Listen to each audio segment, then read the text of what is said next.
大家好呀，我是暖风。一款游戏中被玩家看见的部分，我们称之为设计；而那些几乎不被玩家看见的部分，我们称之为工业。前几期我们聊了很多旷野之息的设计，开放世界的理论框架，引导玩家的方法论，乘法式设计。但如果只讲这些，我们对旷野之息的理解是不完整的。设计是愿景，工业是让愿景落地的能力。一个拥有绝妙愿景但缺乏落地能力的团队和一个什么都没有的团队，差距其实没那么大。旷野之息的开发者们足够聪明，也足够有创造力，但这不是旷野之息能够同时完成那么多第一次的根本原因。根本原因是他们有一套很多开发团队不具备的底层能力。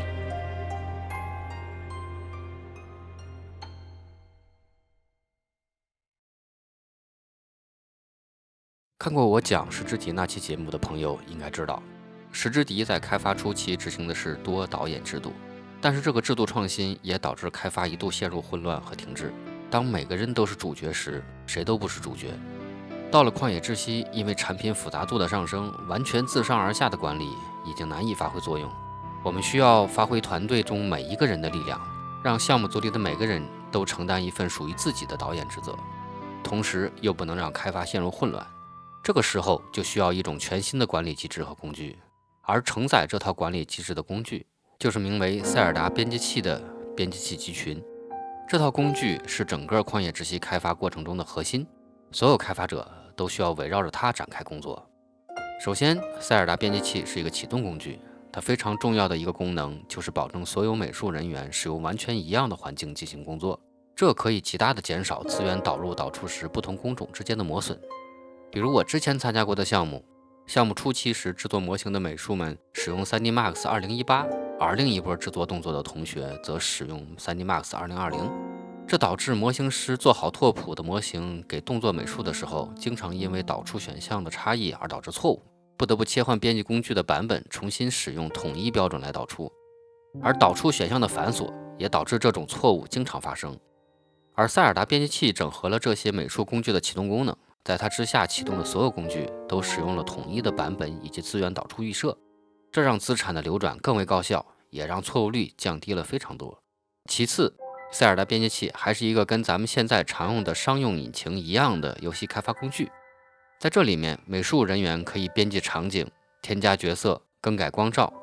设计师可以修改数据、调整设计、验证玩法，而程序员则可以测试逻辑、修改界面等等。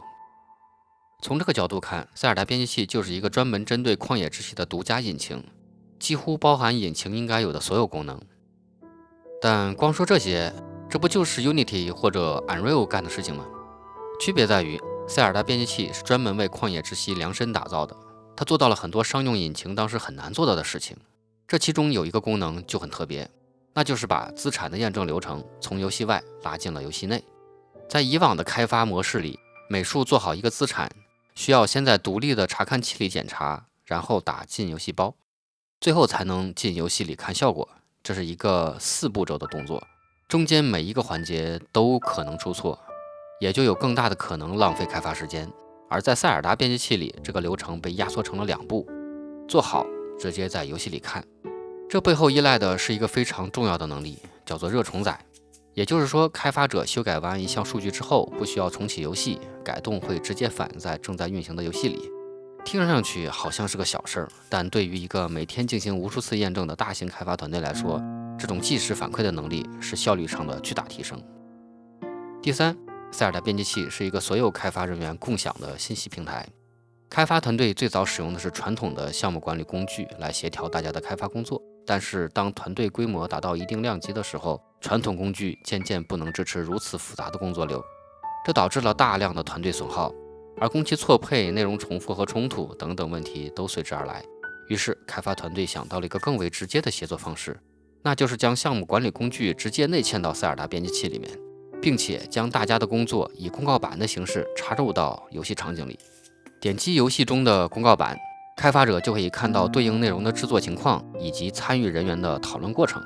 这样，开发人员在日常测试游戏的过程中，不仅能看到大家正在做的工作，也能看到在同一个问题上大家的讨论记录。使得共享的信息不止广度大，深度也深。这带来了一个非常大的好处，就是减少了重复工作和不必要的调整损耗，同时对单一的制作目标，同事之间也可以很容易的互相提出好的想法，并进行有机的迭代。另外，塞尔达编辑器中除了以林克的身份在游戏世界内游历这种预览方式之外，开发人员还开发了一种鸟瞰模式，可以直接以上帝视角鸟瞰整个海拉鲁大陆，这样就兼具了效率与精度。这里有一张图，可以看到旷野之息的 bug 报告量的提升。之前的产品只有到了特定开发节点 ，bug 数才会暴增，而旷野之息的 bug 报告量是随着开发过程稳定增加的。这就让许多问题可以在研发过程中直接被解决，不用像很多项目在一惊一乍中折磨开发人员。作为一个游戏产业的从业者，我非常羡慕旷野之息开发团队的这套工具，因为基本没有哪个开发团队的老板会愿意投入如此巨大的成本来提高团队的协作效率。这不仅仅是意愿的问题，也是认知的问题。当然，围绕着塞尔达编辑器的内容还远远没有结束。除了表面上这些功能之外，我们还需要聊聊基于这套工具之上的产品迭代。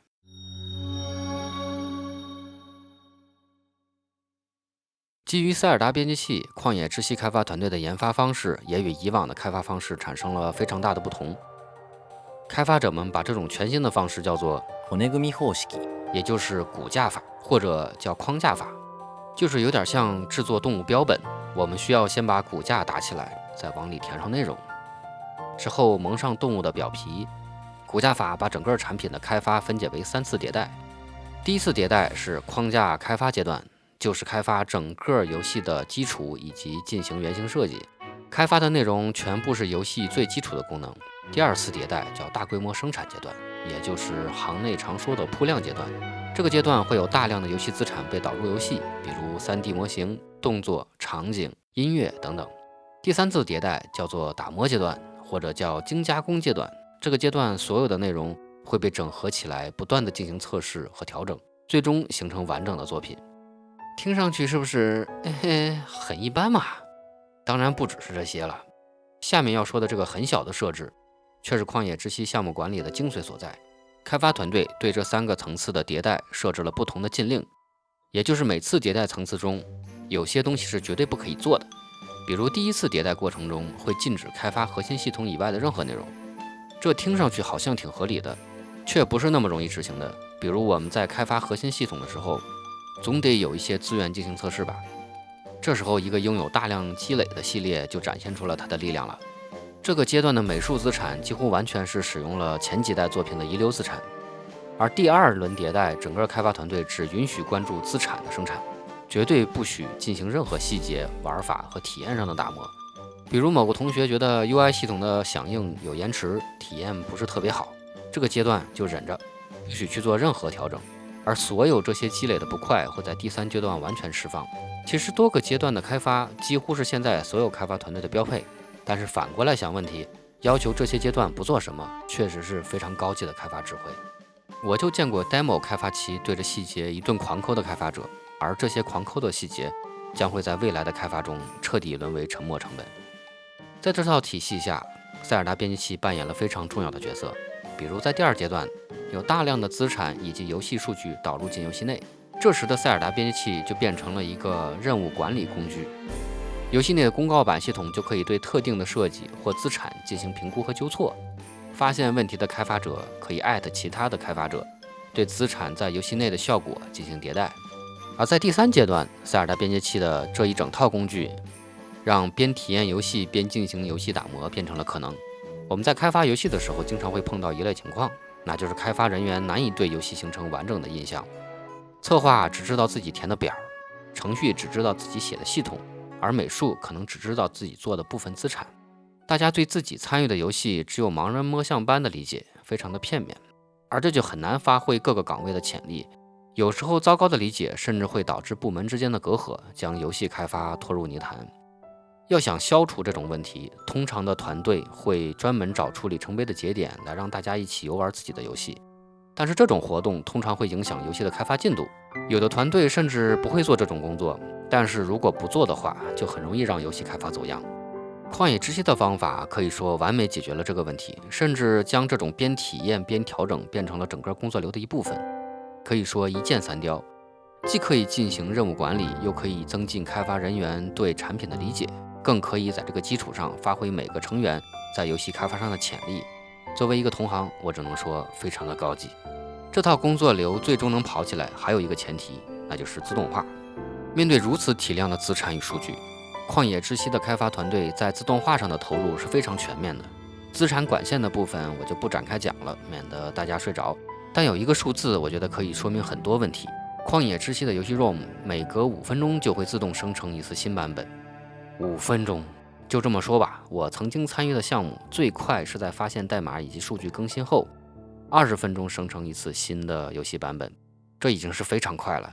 但老任居然能5分钟就生成一次，这意味着旷野之息相比于我参与过的项目，光存储空间的占用就是4倍往上的，而且如此不断的生成新的版本，打包用掉的计算资源也是非常可怕的。我想很多中型或者大型项目的同学都知道，打包一次新的版本耗时有多可怕，更何况旷野之息这种量级的产品。足见旷野之息团队为了提高游戏研发效率，在硬件上的投入也是碾压行业内的大部分团队的。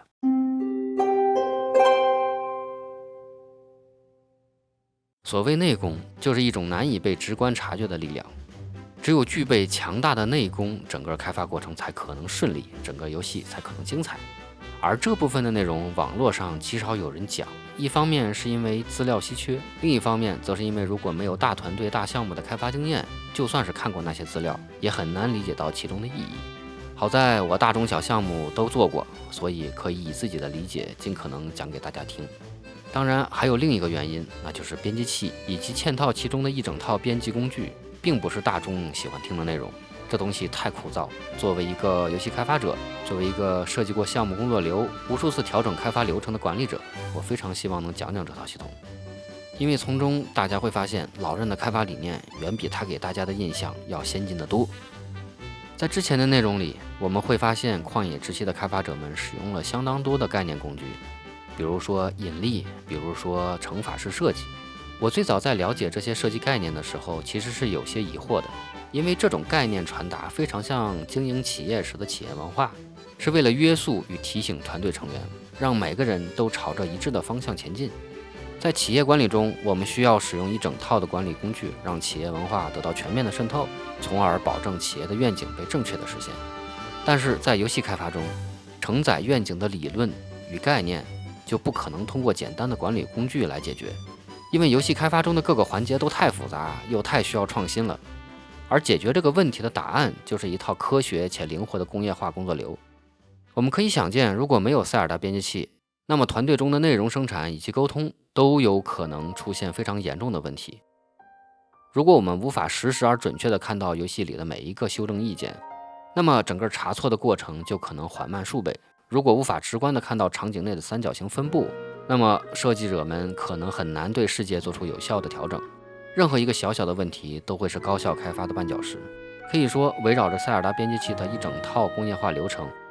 是整个游戏开发理念贯彻的基石。如果没有这套工艺与流程，那么乘法式设计、三角形法则、引力理论都没有施展的空间。旷野之息能否如此优秀，甚至能否开发出来，都要打个问号。我们总能看到人们将旷野之息评价为游戏艺术的巅峰，但却极少有人能理解它在工业化上的恐怖实力。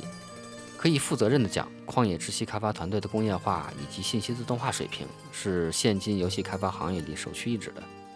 即便是产品发售数年后的现在，这样一个能够兼顾产量、创新与艺术性的团队，依然是业界少有的存在。好的，对于旷野之息的工业化以及技术力，我们已经有了一个深入的理解。下面我们再从内功转向更具体的开发，看看这份强大的开发能力是如何应用到玩家实际体验中的。今天就聊到这里，我是暖风，咱们下个视频见。